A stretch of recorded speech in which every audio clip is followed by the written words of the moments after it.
The rise and fall of FragPunk. Is it already too late? FragPunk launched with a ton of hype.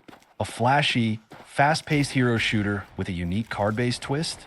It seemed like a breath of fresh air in a genre dominated by Valorant, Overwatch, and Apex Legends. The trailers were slick, the gameplay looked intense, and for a moment, it felt like we might have a new contender in the FPS scene. But just weeks later, the game is struggling. Player numbers have dropped by over 70%.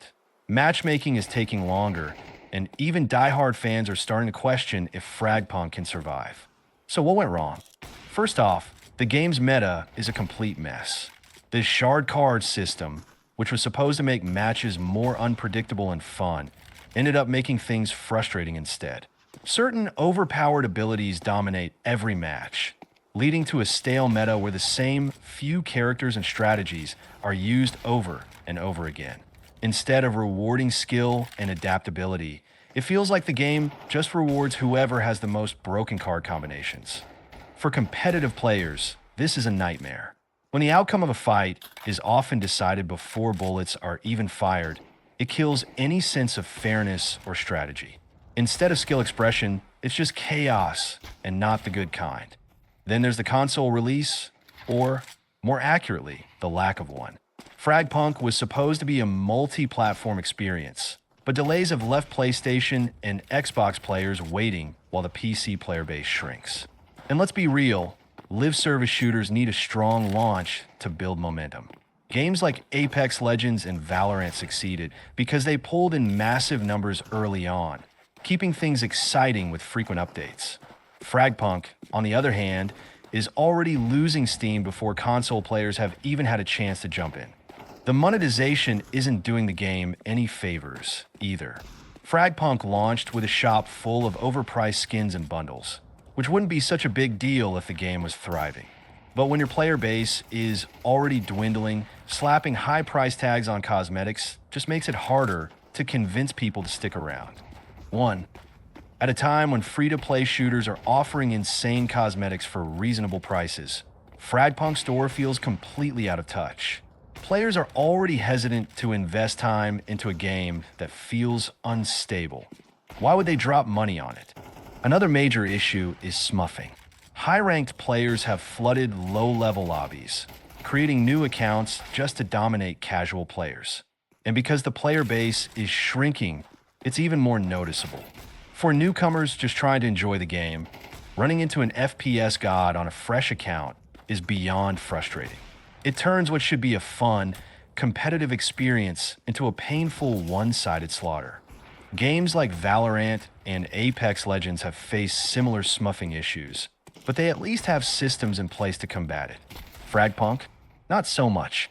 And with the dev team already struggling to keep up with balancing and content updates, this problem isn't going away anytime soon. Here's where things really start to look bad. FragPunk didn't just lose its casual audience. It lost its biggest streamers too. When a new multiplayer shooter drops, one of the most important things for long-term success is keeping big-name creators engaged. Look at how Apex Legends exploded because of early support from streamers like Shroud, or how Valorant maintained hype thanks to its massive presence on Twitch. FragPunk had that opportunity. Huge names like Shroud and 10Z gave the game a shot, but only because they were paid to. The moment their sponsored segments ended, they immediately switched back to Valorant and Marvel Rivals, completely abandoning FragPunk. If even the people getting paid to play your game don't want to stick around, what does that say to the rest of the community? And then there's the next-gen exclusivity issue. FragPunk is only available on newer consoles and PC, which might sound fine at first. After all, games need to move forward, right? But the reality is a huge portion of the gaming community still plays on older hardware. Ignoring those players means cutting off a massive chunk of potential users before they even have a chance to try the game. 2. Other shooters have managed to transition smoothly across generations, but FragPunk made it clear from the start that last-gen players weren't welcome. In a game that desperately needs more players, that's not exactly a smart move. The reality is FragPunk is doomed. The player base has already abandoned it. The developers are too slow to fix its biggest issues, and the hype is completely gone. Without a miracle level overhaul, one that's highly unlikely at this point, there's no coming back. Even if the devs finally release the console version, fix the balance, and adjust aim assist, the damage is already done. Players have moved on to better, more polished shooters, and there's nothing FragPunk can offer that other games don't already do better. The game launched with potential, but it squandered every opportunity to build a loyal community. And in today's competitive FPS market, there are no second chances.